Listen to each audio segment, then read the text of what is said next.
Hello, and today I'm going to do a quick review on the Helikon Windrunner Windshirt.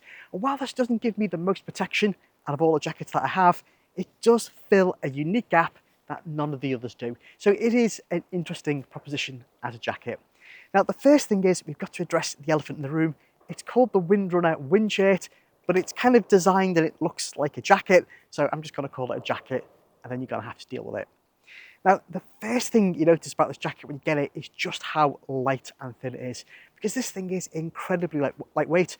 This one is a medium, and on my scales is 170 grams. So it weighs virtually nothing at all. And when you pack it into its own little stuff sack, its little internal pocket that it has, then it takes up about the same space as a pair of socks. So this makes it extremely portable. And that is definitely one of the huge benefits of this jacket. It is very lightweight. You can just throw this into a rucksack or even into a trouser pocket, and then you've got something to throw over the top of your t-shirt or a jumper when you're out and about, and it gives you a surprising amount of warmth for how small it is. Just don't expect any miracles from it. The material on this is what Helikon call their Windpack nylon. All that is, it's a very densely woven nylon material which is designed to block or at least significantly reduce the wind. Now, I've not been in this in kind of huge gales, but it is quite windy today. It's been windy on other days when I've worn it, and it really does significantly reduce the wind. I've not felt it come through this jacket yet. So it's doing a good job, especially for the size and the weight of this jacket. What I would say is the material is actually really very thin. So this doesn't feel very robust at all, and I would be quite wary about brambles and kind of pushing through the bushes and things. That's fine, because this hasn't really been designed for that. You know, if you want something that's a bit more robust, then you look at something like the Pilgrim Anorak, the Helikon Woodsman, or possibly even the SAS Spock. But in terms of wind resistance, this is actually really good. So in terms of features, you've got a quarter length zip here. So you put this over the top like a jumper, which is not the easiest thing to get on and off, but it does work, and it's very functional. In terms of pockets, you have two pockets on the chest here, and these are basically just two openings into one large kind of pass-through pocket, because this goes all the way through there. You do have two little sewn-in pockets on the inside of that. They are quite small, but it does mean you can put very small items in there and keep them separate from the rest of the items that are in your kind of main kind of kangaroo pocket here. So that is something to bear in mind.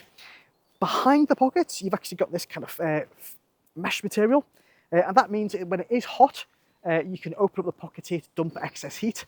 And that's a really nice feature to have, particularly on what I would consider to be primarily a summer jacket. This does give you an extra way of kind of regulating the temperature. So that's a really good and well thought out feature. Other than that, you have a elasticated shock cord on the hem here, so you can kind of cinch this up, stop it kind of flopping around too much. And then you've got elasticated cuffs as well. Now the hood is actually really good, although it is very thin. You've got 3 points of adjustment. So you've got 2 points on the side here, and then you've got one at the back. And the hood tracks with your head better than any other hood that I've had before. It does track really well. I think that's largely because it is so thin and so light. So the hood is absolutely excellent, although I wouldn't be wearing this jacket in the rain. Now, this jacket comes in a range of different colours. This one is the Alpha Green. Now, if I'm honest, that wasn't my favourite colour, but I'll explain why I bought this one in this colour later on. Now, in terms of where this jacket fits into my other jackets and why I've got it, I think where this really excels is as a light summer jacket. When you've got really kind of hot evenings, this is absolutely fantastic because it does take the breeze and the wind off, and I think it also gives you a degree of insect protection too. It's not marketed as anti-mosquito or anything, but the fact that the material is so densely woven, I think will give you some protection. And I've certainly been wearing this all summer, and I've not had any sort of insect bites through the jacket while I've been wearing it. So I think it is pretty safe to say that it's going to give you some protection there. Now, while I say this is a summer jacket, there's nothing stopping you wearing this over the top of a fleece. I just don't think it's the best option to do that. In some ways, this works really well in combination with fleece because it cuts the wind out, which is the big downside of fleece. But I think there are better options when it comes to kind of cold weather, if that makes sense. Now, the only downside of this jacket that I can find is to do with how, or the very things that make it kind of light and airy. So overall, I've got to say this jacket is great, apart from one thing, and that is the cost. Because this jacket cost £65 at Military First, And I think for that, bearing in mind something like the Woodsman Anorak, the Helikon Pilgrim, or even the SCS Smock isn't that much more expensive, this feels overpriced by comparison, and I would rather spend the extra money and get one of those instead.